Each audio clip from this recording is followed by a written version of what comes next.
এই যেন রক্ষকই ভক্ষক। একজন শিল্পী যখন নিজের সৃষ্টি প্রচারণায় তুলে দিচ্ছেন ডিস্ট্রিবিউটরের হাতে, তখন তারাই কিনা সেই গান নিজের করে নিচ্ছেন। এতে নিঃস্ব হয়ে কষ্ট নিয়ে ঘুরে ফিরছেন অনেক নবীন প্রবীণ শিল্পী। সঙ্গীত পরিবেশকদের গান চুরি নিয়ে আলী আফতাবের 2 পর্বের প্রতিবেদনের আজ থাকছে প্রথমটি।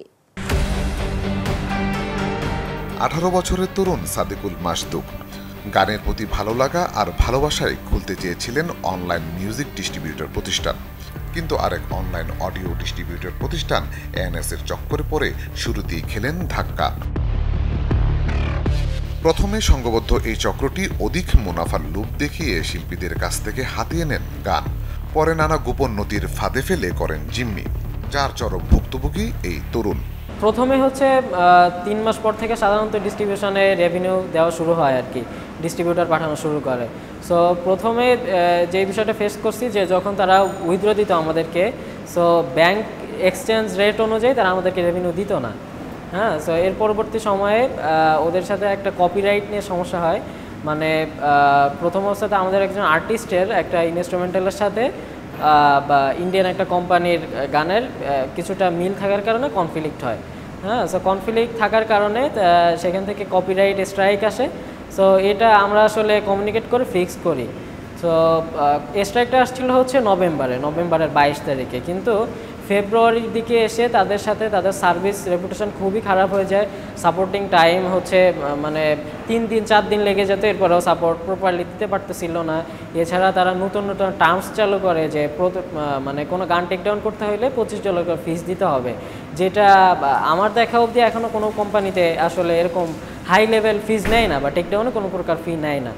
হ্যাঁ, সো এর পরবর্তীতে হচ্ছে ফেব্রুয়ারির দিকে তারা হচ্ছে আমি মেইল পাই যে তারা আমার রয়্যালিটি থেকে $25 কাটছে কপিরাইটের জন্য। সো দেন আমি তাদের সাথে কমিউনিকেট করি যে ভাই এটা কেন কাটা হলো। সো বলে যে আমাদের নতুন টার্মস অনুযায়ী কপিরাইট আসলে এটা রিজলভ করতে না পারলে $25 কাটা হবে। হ্যাঁ, দ্যাটস গুড, কিন্তু তার সাথে আমার এর আগে যে স্ট্রাইক আসলে এটা কাটা হবে বা কী করা হবে বা ফি কাটা হবে এরকম কোনো প্রকার কনভারসেশন হয় নাই বা তার সাথে কোনো প্রকার এগ্রিমেন্ট করি নাই। শুধু যে শিল্পীদের জিম্মি করে তা নয়, অভিযোগ আছে অবৈধভাবে তাদের গানগুলো নিজের নামে করে নেন এই চক্র। ফলাফল চরম আর্থিক ক্ষতির মুখে পড়ে শিল্পীরা। একটা সমস্যা ফেস করছি যে সেটা হলো যে আমি কিছু গান ফেসবুকে খুঁজে পাচ্ছিলাম না বা কিছু স্ট্রিমিং প্ল্যাটফর্মে খুঁজে পাচ্ছিলাম না। সো দেন আমি তার সাথে কথা বলি যে ভাই এই গানগুলো কেন নাই, ফেসবুকে কেন পাচ্ছি না।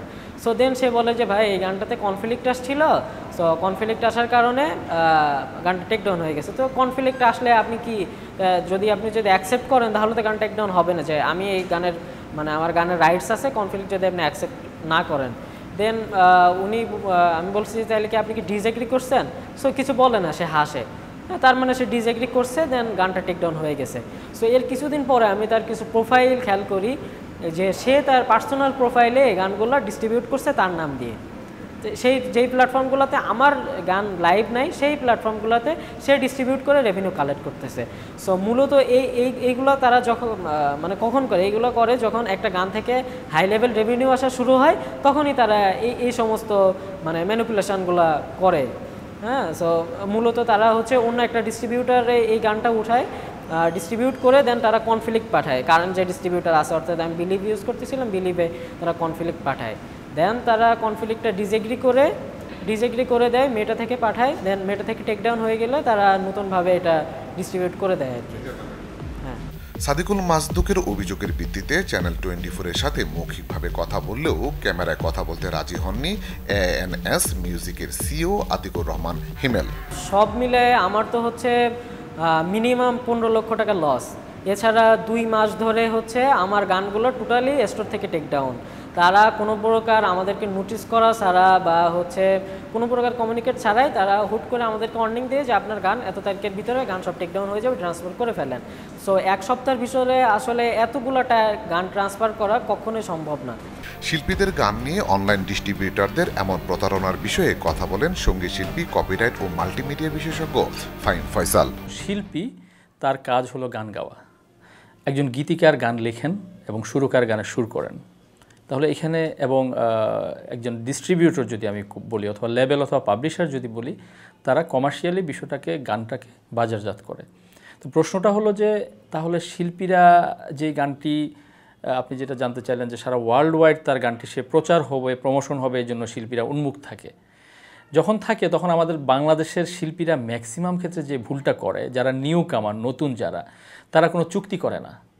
এবং সে যখন চুক্তি করতে যায় তখন হয়তোবা দেখা যাচ্ছে যার যে অথরিটির সাথে সে চুক্তি করবে, অথরিটি মিনস ডিস্ট্রিবিউটর হতে পারে, পাবলিশার হতে পারে, লেবেল হতে পারে, তারা দেখা যাচ্ছে যে বলে না এই ধরনের চুক্তি হবে না, তারা তাদের মতো একটা চুক্তি করতে চায় এবং তখন শিল্পীরা বাধ্য হয়ে সেই চুক্তিটা করে।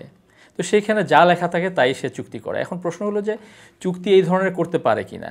একটি কোম্পানি কখনোই অনৈতিক কোনো চুক্তি করা করতে পারে না, এটা করা উচিত না। শিল্পীদের গান প্রতারণার মাধ্যমে কারা পকেটে ভর্তি করছেন লক্ষ লক্ষ টাকা।